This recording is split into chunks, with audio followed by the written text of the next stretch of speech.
The #1 place to eat Vietnamese food is Vietnam. The second best place is Little Saigon in San Jose, California.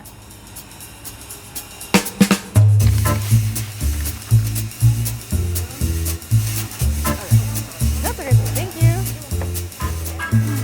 Oh man. Okay, get some good B-roll of that. So the first thing we're eating today is Bánh Cuôn, which are steamed rice rolls. Bánh basically refers to anything cake or bread-like, and Cuôn means to roll. They look something like this. This is a really thin rice flour batter that's steamed, and it's super slippery and chewy. And then on the inside, we have a mixture of grilled pork and whittier mushrooms, as well as some shrimp. And it comes with a bunch of sides, and you dip it all into the sauce called honeycomb, which is a mixture of fish sauce, water, sugar, sometimes ginger. Then I like to add some chili. Okay, a lot of chili. It's really spicy, so I'm probably gonna regret this later. Oh yeah, that's hot. Already regretting it. Oh, I haven't had this in so long. I haven't had this since I was in Vietnam. I also got like a bunch of fried shallots, and there's so much pepper in there. Dip it a little bit. Oh, my mouth is salivating. Oh, it's super peppery. The texture of it is so delicate. It's my favorite texture. It's like slippery and chewy. The whittier mushrooms add kind of like this like cartilage-like crunch, but it's a mushroom. But the texture is a little bit stiffer. And there's some water chestnut in there as well. Oh, wait, can you hear that? I'm trying to do ASMR. So Bánh Cuôn is found all throughout Vietnam, but it's really, really common in the north. This is kind of a mixture of northern and southern style bánh cuôn because you have a lot more condiments found here than what you would find in the north. So this is bánh cuôn, which is an exclusively northern snack. It's a fried potato shrimp pancake, and it's super, super crispy. I've seen it been made with a mixture of regular potato and sweet potato. I think this is sweet potato. Oh, it's so crispy. It's really like, it reminds me a lot of pakora, like Indian pakora. Pakora with the shrimp. Skin on and everything. That's where the flavor and crunch is. Oh my god, that shrimp is like, it's so juicy and so plump and flavorful. It's super simple. It doesn't have a lot of seasoning, so it really stands out when the ingredients are super fresh. Okay, so we had the first type of bánh cuôn, which had water chestnuts and whittier mushroom, pork, and dried shrimp. They have a second style here that is, I want to say, with dried shrimp. Definitely a lot saltier than the first one. The texture is really fun because it's kind of like dryish, so it adds like a little bit more of coarse texture in your mouth. I'm spilling everywhere. That's how you know it's good. So we have a bunch of different sausages here, so let's go through them one by one. So this is nem chua, which is a fermented pork sausage. It has a bunch of cartilage in it. I kind of think of it as like the salami of Vietnam. Super garlicky, super punchy. Whoa, really chewy. Definitely more on like the punch in your face type of sausage. This is a cinnamon sausage. This is almost exclusively found in the north. Super cinnamony. It's not something I would think of eating with a savory ingredient like pork, but it really works. And then we have chả lúa, which is more of a southern type of sausage. You can think of it as like, it's very neutral, very savory, kind of like your typical sandwich style cold cut. I would say definitely the mildest of all the sausages. And then we have this fourth one right here, which honestly, I'm not too sure what type of sausage it is. I've never seen it before. It has this like brown outer layer. Honestly, it kind of tastes the same as this one. I'm wondering if it's the same sausage, but this is like smoked. I'm not sure. We're gonna eat some of the sausage with the bánh cuôn. So let's take some of this. We're gonna like dip it in. Okay, this was with the chả lúa. We're gonna try it with the cinnamon sausage. I think I'm full northern style. I love the way the cinnamon sausage tastes. It's so flavorful and acts like such an unexpected spice.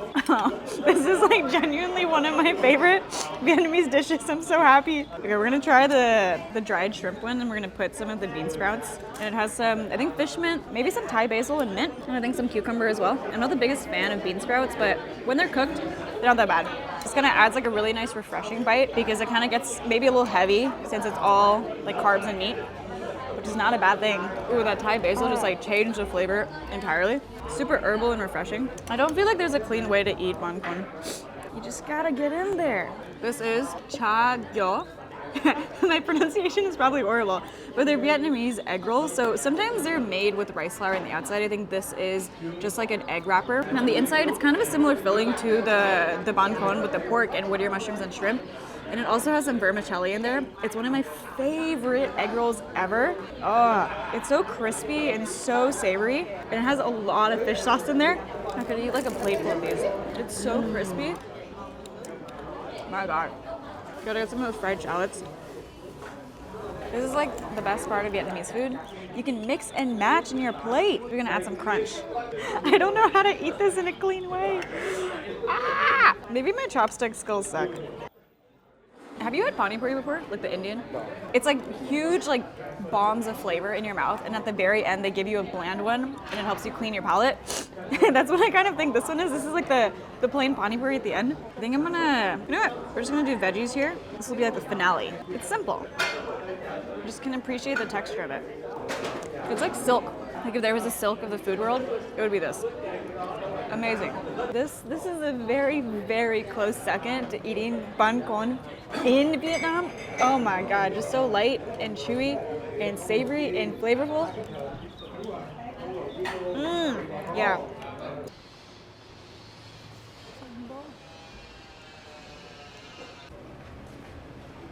Can I get that bánh bò? Thank you.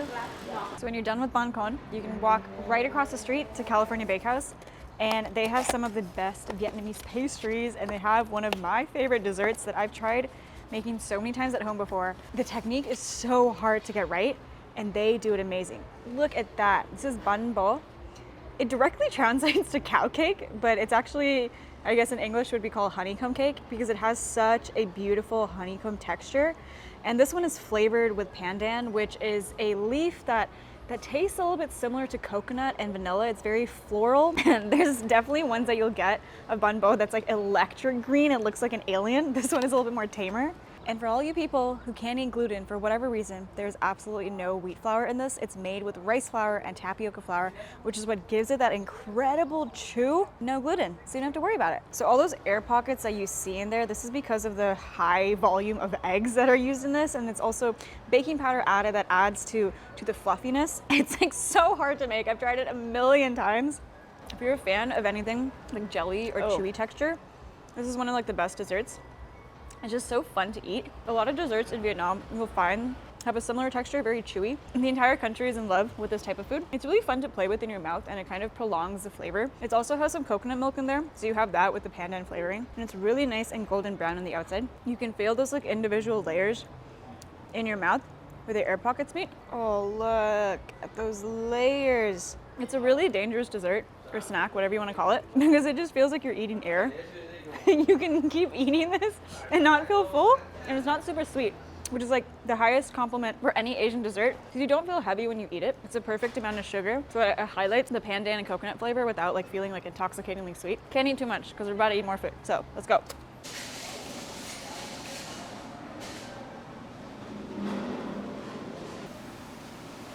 Bonnet with egg? One bonnet, extra egg. Egg, yeah.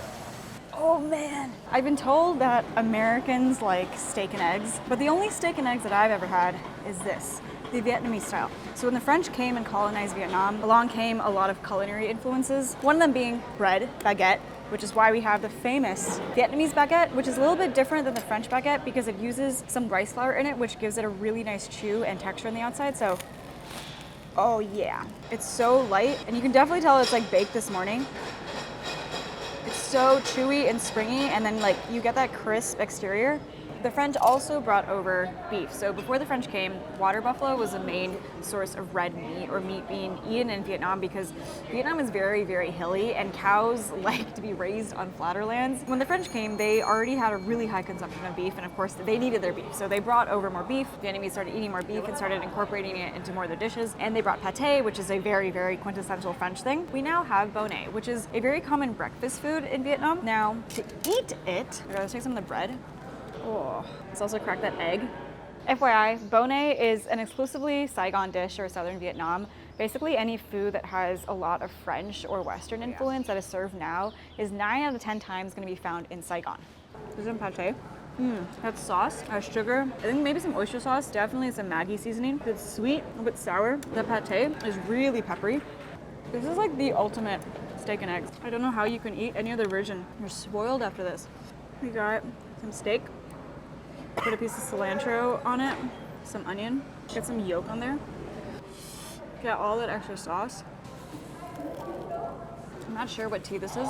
Assuming it's just black tea, because I don't think it's barley tea. Barley tea is more Korean. It's definitely not oolong, not green. And two of the most common teas in Vietnam are green tea, like jasmine for cha da. And I'm assuming this is black tea, because black tea is the other common one. It's hot. I wish it was ice though. Oh man. You kind of use your piece of bread as like a shovel to get all that amazing sauce in it. Those onions, like they soften from the heat and they get like a little bit caramelized. Look at all those like shallots. Mmm.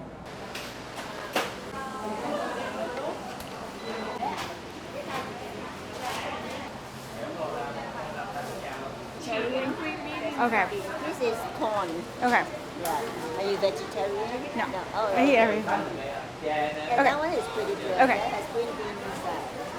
Cool. I think I'm gonna do this one because it's like a mung bean filled mochi. I think in like a simple syrup. I like last minute changed it because I don't want to eat another rice thing. Yeah. You got it? Okay. Thank you.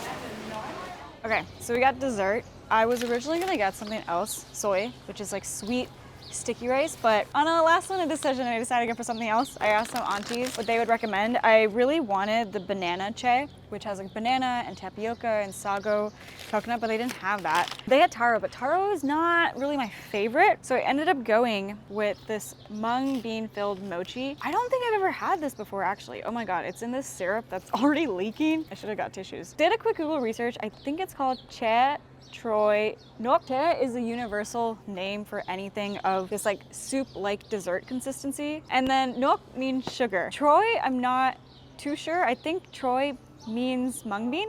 I'm making an inference here. I could be wrong. So we have this like syrup here. It has like some sesame seeds. And then we have the really big mung bean mochi balls. And then it actually comes with some coconut syrup, but oh, that's gingery. Okay, that's good. I like ginger. I wasn't expecting that. We got some coconut. I want to say this is coconut milk. Yeah, that's one. Oh, that's gonna be so good. Okay, let's like pour it in. Let's get a little bit of the mung bean mochi. Whoa, that's trippy. I was not expecting it to taste like that. I feel like I normally don't like mung bean because like one time I had it, I didn't like it. And then you know when you have that, like you build that taste aversion, then it's like, I can't have it again. But then you have it and it's like, oh wait, it's not that bad.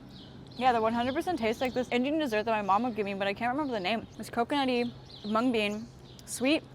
It's also made from rice flour. It's so fun when you find so many similarities between food. I can't tell if the mochi has coconut in it, but definitely with that coconut milk, it has that flavor. Ooh, it's so sticky and so chewy. It's like butter. With that mung bean, it's not super sweet. It's a very coarse texture. And then that ginger syrup with the coconut.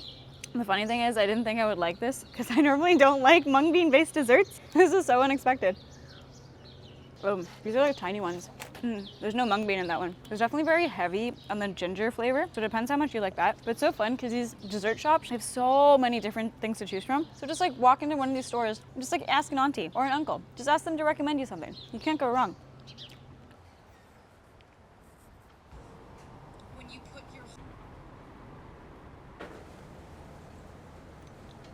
The fifth and final spot on our Little Saigon food crawl is Banh Xeo. So banh, again, refers to anything cake or bread-like. So it refers to this really crispy pancake. And then xeo means sizzling, because when you cook it, you have that batter that's poured around the pan and then all the filling that goes inside, and it sizzles from the oil. I feel like the first thing that you think of when you see this yellow color is egg, but there's no egg in this. This yellow color comes from turmeric actually. And then there's coconut milk in the batter, as well as maybe some coconut soda. Sometimes beer is used or club soda, and then has a mix of rice flour and tapioca flour used, which makes it super crispy and chewy, which is like the best of both worlds. Oh, you already get that fragrance from the coconut. And then you have your classic, your nước chấm, which is fish sauce, water, chilies, sugar, and they also have some carrots and daikon in here. And then, my friends, you have this insane basket of herbs. So herbs are super common in Vietnamese food because one, it's refreshing. Two, it helps to like cleanse your palate of any like intense like flavors or smells, like sometimes fish sauce. And also way back when they would always eat maybe preserved meat or refrigeration wasn't a big thing, you kind of were running the risk of getting food poisoning with eating meat. So the herbs help to almost clear your digestive system and almost act like an antibiotic. They're also like really fresh as well. So we have some mint. Yeah, this is Thai basil. And then we have, okay, this is fish mint. Kind of a controversial herb. Not many people like it. It looks like this. I'm not the biggest fan of it, I will say. It tastes exactly like that. It's very fishy. And then we also have some lettuce here. Classic lettuce. Also have some mustard greens. And mustard greens are really cool because if you're familiar with pickled mustard greens in Chinese food, this is like the raw version of it. It's a little bit pungent, a little bit spicy. It adds such a good flavor. So what we do with all these herbs is we make a wrap. So I'm gonna go in with a mustard green leaf. Damn, this is ginormous. This is as big as my face. Okay, we're gonna fold it like this. I'm gonna get some mint. And then we have piece de resistance. So we have the Banh Xeo. So inside, I got pork and shrimp, and then it comes with a bunch of bean sprouts, which are not my favorite thing, but it's okay. So we're gonna just like rip off a piece. I'm gonna make sure we get some of that pork in here. I'll do some bean sprouts for health. Okay, so now we're gonna like wrap it up, almost like a spring roll, but it's not gonna be that pretty. And we're gonna dip it into the nook chum. So it's sweet and sour and salty and so refreshing. Oh, I'm salivating. It's so crispy. Okay, then you're gonna stuff it in. Before this, the best Banh Xeo I've had was in my own kitchen.